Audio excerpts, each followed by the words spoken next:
The gas station refuses to sell fuel, and won't even let them use the restroom. The man is about to argue, when the clerk suddenly pulls out a handgun. At that moment, the man in the car raises a tranquilizer gun, and fires one dart straight into the clerk's neck. The clerk collapses instantly. A group of fully armed DEA agents step out of the vehicle. According to intel, beneath this gas station is a drug smuggling tunnel used by a Mexican cartel. Their mission is simple: erase it completely. Grenades clear the way. They breach in standard tactical formation. Two-man teams, MCA-1 muzzles scanning forward. The lead team moves first. At a corner, two traffickers rush out. Two precise shots, both targets down. Rainey leads the team through a narrow passageway. On the left, they spot a heavy steel door. The team breaches it, but something feels wrong. Rainey looks up. Hooks hang from the ceiling. Ropes are scattered across the floor. He signals the team to move the cargo platform. Sure enough, beneath it is a tunnel. 3 agents go in. This tunnel leads straight into Mexico. They move deeper, slowly. Shouting and curses echo ahead. The enemy realizes they've been exposed, and starts pulling out.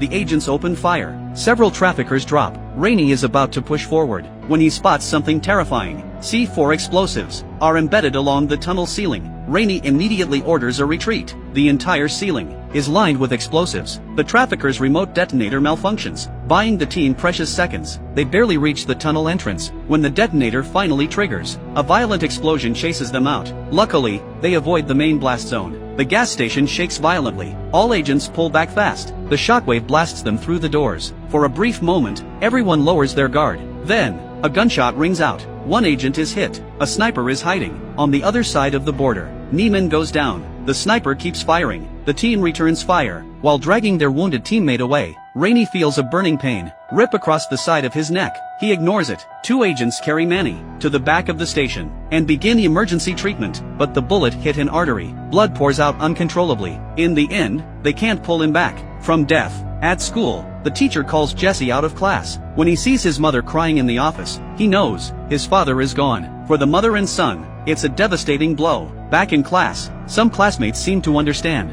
Their expressions turn heavy. As families of DEA agents, they've all received psychological training, but nothing prepares you for the real thing. After school, everyone gathers around Jesse to comfort him. No one can easily accept losing a parent. The tunnel had only been operational for days before it was destroyed. Drug lord Bell loses his mind. He's certain there's a traitor inside. Someone sold the tunnel's location to the DEA. Bell walks up to Hill, hands him a gun, and orders him to kill his own cousin. Hill knows this is a test. To survive, he has no choice. That night, the informant walks into a cafe. From the shadows, Carol watches closely, securing the perimeter. The informant secretly contacts Rainey. Hill's voice is shaking. He says Bell is suspicious. The risk is too high. He wants out. Rainey presses him for intel on the new base. Hill doesn't know. All he knows is this: Bell's sister, Epola, has already infiltrated El Paso. She's quietly gathering intel and rebuilding the network, waiting for the right moment to strike the DEA hard. Hill finishes talking and prepares to leave. Suddenly, Carol senses something is wrong. Before he can warn Rainey, a bullet flies in.